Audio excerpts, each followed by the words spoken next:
Hello everybody and welcome back to another Chubbs Reviews, and today we're going to be talking about Devil May Cry 5, the potential snub for Game of the Year. It didn't get nominated, a lot of people think it should, and I saw it on sale for 20 bucks. I was like, that's a pretty good deal, I thought and hoped, and well, this game was overhyped for me. That's my word for it. It was okay. It was good, but not great. Not as great as everyone said. That's overhyped for you. I would like to say this is my first Devil May Cry, so I am a new player, and a lot of people said Devil May Cry is a great uh, way for new players to get into the game. Combat wise, I suppose yes. Um, and when I speak a lot of these things, it's not gameplay necessarily. I'll get to it, but just everything else. It's not story, characters, to know what's going on. It's just not very new player friendly. I don't think. Not for majority of the game. Majority of the game, first half, a little bit more than that, feels just like fan service all the way through. And as a non previous fan, it just went over my head. So the first half of the game I will never remember, and it didn't matter really. It just kind of introduced some player or characters that didn't matter, or just introduced the characters in weird ways that didn't make sense to me because they already had a backstory. And I guess I should not be complaining because obviously it's the fifth entry of the game, but I was told this game was good for new players, and it's just okay for new players. It's not, you know. I could see if you are a returning player and you didn't like that old reboot of Devil May Cry 4, obviously I could see why this game is so hyped.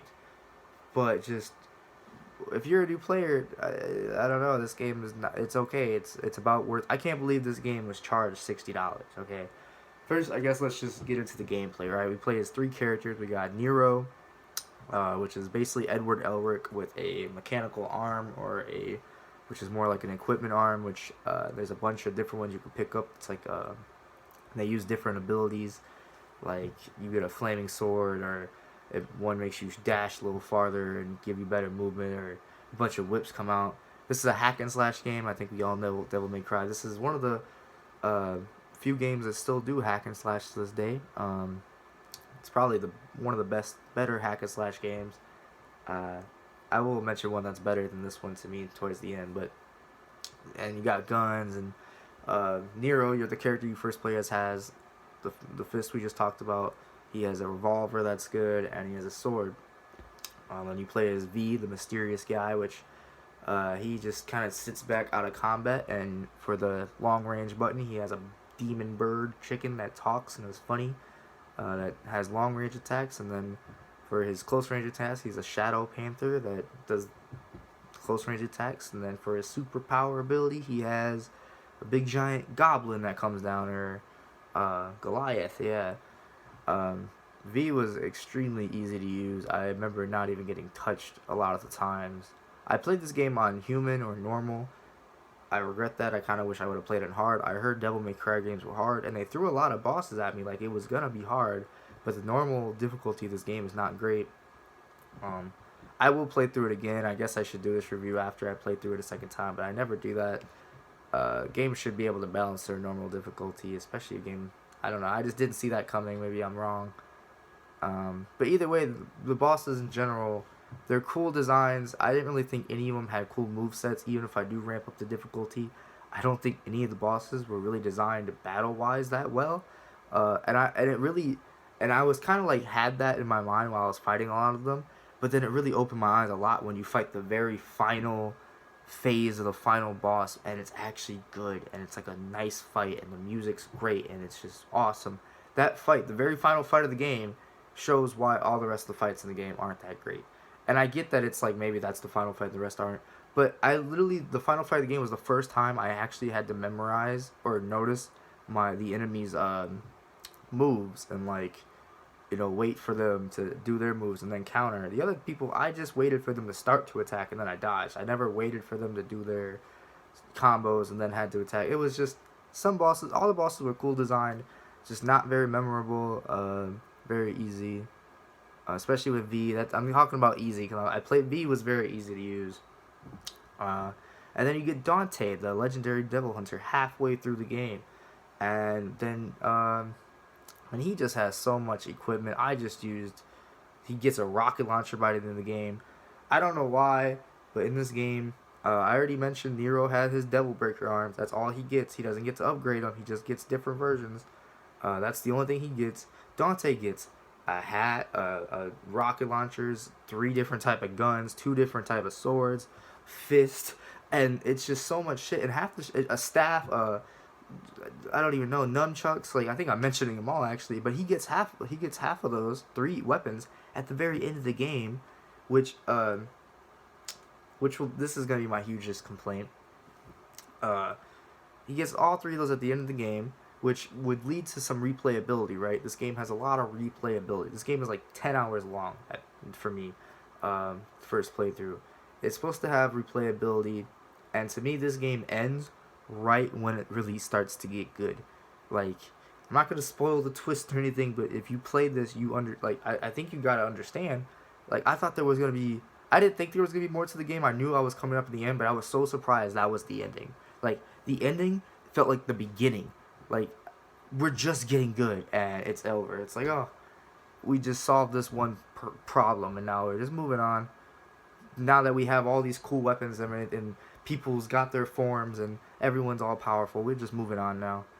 I didn't like the ending. I felt like this game easily could have just got rid of the replayability and added another 10 hours onto an amazing campaign that showed the highlight of all 3 of the characters with way more development, less just fan service, but actual character development in the story. Maybe that's not what people want in Devil May Cry. I get it, but there was just so many places in this game where I was like, it could be so much better. It could just be a little bit better. I liked all the characters for what they were. Nero was my favorite character. Dante was cool too, and V was alright. I mean, he looks like Kylo Ren, and he's basically Edgar Allan Poe. You got Edgar Allan Poe as V, Dante as Dante, and you got Edward Elric as Nero.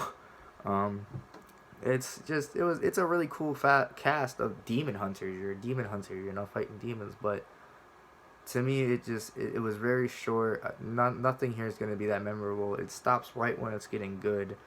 It's a really cool hack and slash game, but God of War 3 Remastered I recently played, and that was a better hack and slash feeling game than me. To me, the maps overall do look pretty cool. It's a very linear game. I love linear games. Like the level designs look cool, but they kind of get repetitive in a sense.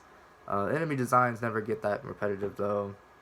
There's a boss gauntlet stage which just you fight the same repetitive bosses that you previously fought. So they do kind of lack on that even in some areas, even though it's a short game, too short for my liking. I only paid $20 for this game, so I did take that with a grain of salt. But in the back of my mind, this game costs $60. It's on sale right now. This 10-hour experience, maybe 20 if I wanted to complete everything. I would only get 25 hours out of this game.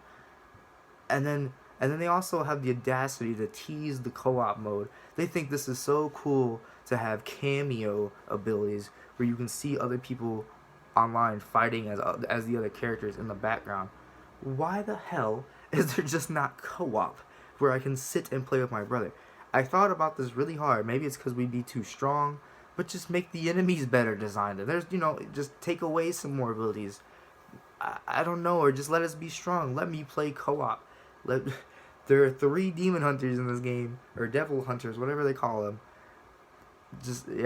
Hopefully the next game. And that's where this game just, in a nutshell, I'm constantly saying, maybe in the next game, maybe in the next game. This game stays too much true to form, I guess, for me, for a new player. As in, I didn't know what was going on until chapter 16. Well, I kind of knew what was going on, but nothing really matters or makes sense or, is huge until the game doesn't really get that good until chapter 16, the story anyway, and then 16 through 20 is your end, and then it just felt like it. Also, Nero's design for his, spoiler alert, he gets a demon form at the end. Nero's design at the end of the game, I did not like. Just not good. I didn't love the end of this game. I did like the end of the game, but it shouldn't have been the end. It should have been 10 more hours to game at least, or at least 5. I don't know. Give me some more. Uh, I guess that's a preference thing, but I can't believe this game is worth $60. Also, this game has microtransactions for some weird reasons. You can literally just pay to get the red orbs that upgrade everything. It didn't affect my play, like my experience at all. You can do without them, but the fact that they're there is a big no-no to me. I'm a strict guy on that, so that overall wasn't great. Let's see, is there anything else? Nah, I think that was pretty much my experience. I did like the gameplay. The gameplay is of course great. Um, Oh, and I would say there's another thing about the replayability before I forget. I was talking to one of my friends, so I got these messages pulled up. But I was saying how pretty much it has like 5 missions out of all 20 where you can actually pick different characters of the 3 uh, to go different routes for your replayability, right? But yeah, so 5 out of 20, and then in like 3 of those missions, you can only pick 2 out of the 3, and their different routes don't have like any big differences. Like, and it's not even that many of them. Like, it's just not enough replayability is there for me to say, hey, let me just spend $60, $20. This game is good. $15. This game is great. If you like Devil May Cry before, you'll love this game. But if you're a newcomer, don't spend $60 on this game. Uh, was it snub of the year for game of the year? No, I don't think it should be game of the year. I don't think Control should be nominated either. But maybe Devil May Cry could be nominated because it's not been a great year in general. But I don't think this should be game of the year. I understand why it wasn't nominated. Good soundtrack, kinda. Nero has a really good song during his fights, and like the final boss battle has a good music. A lot of the fights, like there's always music playing. I would say is very memorable, good. Nero's music was good, and the final fight's music was good.